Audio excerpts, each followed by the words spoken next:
Hello parents, today I will be conducting a read aloud of the book titled Bear Snores On. I will be providing you with strategies to use before reading, during reading, and after reading. Before reading the book, you may wish to pre-read some of the parts to be able to provide a short and sweet explanation of the main character or characters and central problem of the story.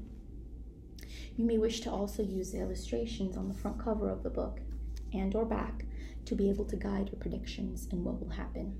You may wish to say, I noticed a sleeping bear in the front cover of this book, and some furry and feathery creatures around him.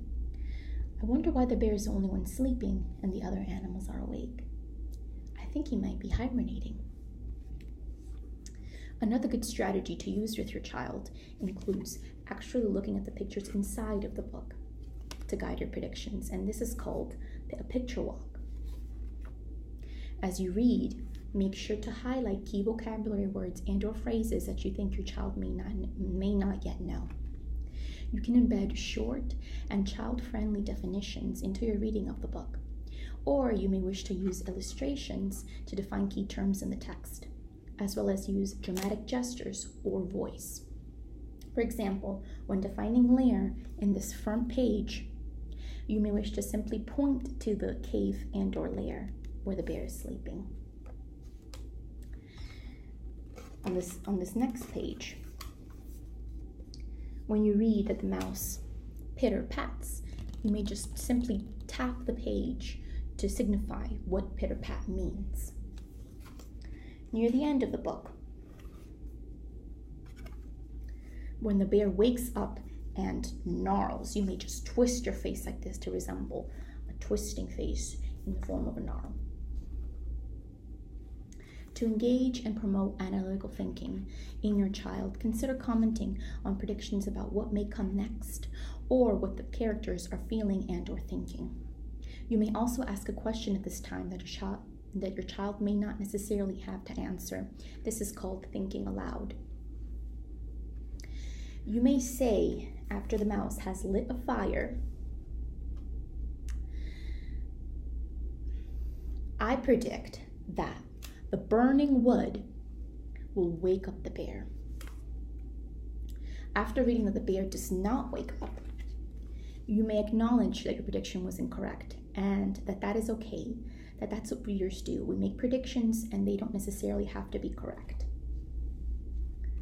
When the bear is seen crying near the end of the book, you may comment on why you think the bear is feeling this way, or you may explicitly say, the bear is sad. I wonder why he's sad. I predict that he feels left out of the party and he wishes to have joined in.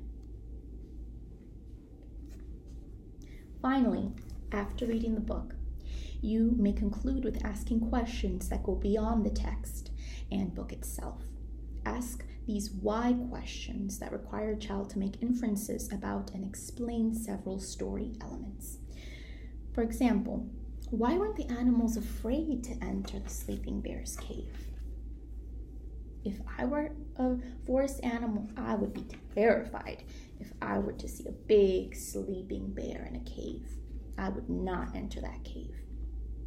Possible questions to this possible answers to this why question includes the animals maybe were used to the bear. Maybe they had already met the bear and they knew the bear as a friend. Maybe that's why they weren't scared.